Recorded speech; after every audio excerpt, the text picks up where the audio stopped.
মুক্তিযোদ্ধাদের নাতিপুতিরা চাকরি না পেলে কি রাজাকারের নাতিপুতিরা চাকরি পাবে? শেখ হাসিনার এই এক কথায় আওয়ামী লীগের সরকারের পতনের কফিনে যেন শেষ পেরেক ঠুকে দেয়। শিক্ষার্থীদের কটাক্ষ করে দেয়া সেই বক্তব্যের প্রতিবাদে মধ্যরাতেই বিক্ষোভে ফেটে পড়েন শিক্ষার্থীরা। রচিত হয় সেই ঐতিহাসিক স্লোগান, তুমি কে আমি কে, রাজাকার রাজাকার, কে বলেছে স্বৈরাচার স্বৈরাচার। ২৪ জুলাইয়ের গুরুত্বপূর্ণ এই দিনটি কেমন ছিল জানবো মাইমুনা হায়দার চৌধুরীর প্রতিবেদন থেকে। মুক্তিযুদ্ধের বিরুদ্ধে এত ক্ষোভ কেন যে রাজাকার নাতিপুতিরা সবকিছু পাবে, মুক্তিযোদ্ধারা পাবে?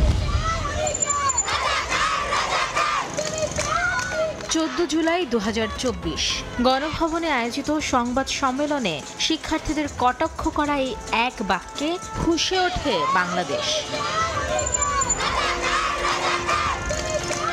স্বাধীন বাংলায় নিজেদের ন্যায্য অধিকার চাইতে গেলেই স্বাধীনতা বিরোধী তকমা পাওয়া এ জাতির জন্য নতুন কিছু না হলেও ২৪-এর লড়াইয়ের রাজাকার উপাধিকে মেনে নেয়নি তারা।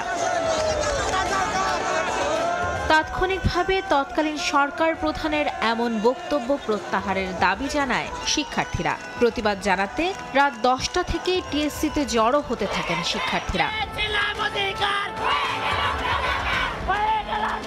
এক পর্যায়ে মধ্যরাতে ঢাকা বিশ্ববিদ্যালয়ের বিভিন্ন হল থেকে মিছিল নিয়ে রাজপথে নামেন হাজার হাজার শিক্ষার্থী।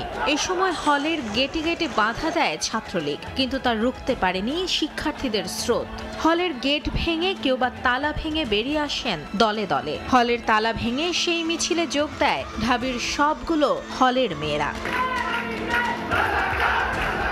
মিছিল হয় জাহাঙ্গীরনগর ও জগন্নাথ বিশ্ববিদ্যালয়েও, সেখানেও বাধা দেয় ছাত্রলীগ। চট্টগ্রাম বিশ্ববিদ্যালয়ের শিক্ষার্থীরা ক্যাম্পাসে বিক্ষোভ শুরু করলে হামলা চালায় ছাত্রলীগ।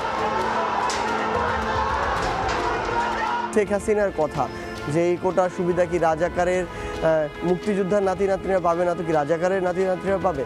তো এই যে কটাক্ষ করা, তীব্র একটা হিংসা বিদ্বেষ পোষণ করা, এই সামগ্রিক চিত্রগুলো একটার পরে একটা এই ঘটনাটাকে একটি যৌক্তিক কোটা সংস্কার আন্দোলন থেকে এক দফার গণঅভ্যুত্থানের দিকে নিয়ে গিয়েছে। এর আগে বেলা ১২টায় ঢাকা বিশ্ববিদ্যালয়ের কেন্দ্রীয় গ্রন্থাগার থেকে বিক্ষোভ মিছিল নিয়ে পদযাত্রা শুরু করেন শিক্ষার্থীরা। এ সময় শাহবাগ, মৎস্য ভবন হয়ে হাইকোর্ট এবং 0 পয়েন্ট পর্যন্ত ছড়িয়ে যায় শিক্ষার্থীদের অবস্থান। বেলা ১:৩০টায় 0 পয়েন্টে যান চলাচল বন্ধ হয়ে যায়। বারবার বাধার মুখে পড়লেও শিক্ষার্থীদের গণপদযাত্রা এগোতে থাকে বঙ্গভবনের দিকে। এক পর্যায়ে পুলিশের ব্যারিকেড ভেঙে এগিয়ে যান তারা।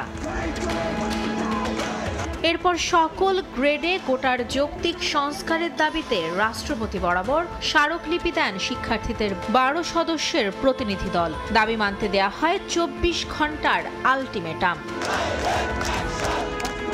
একই দাবিতে ১৭ জেলায় পদযাত্রা ও বিক্ষোভ করেন শিক্ষার্থীরা। কোটা পুনর্বহালের নির্দেশ দিয়ে হাইকোর্টের পূর্ণাঙ্গ রায়ও প্রকাশ হয় ১৪ জুলাই।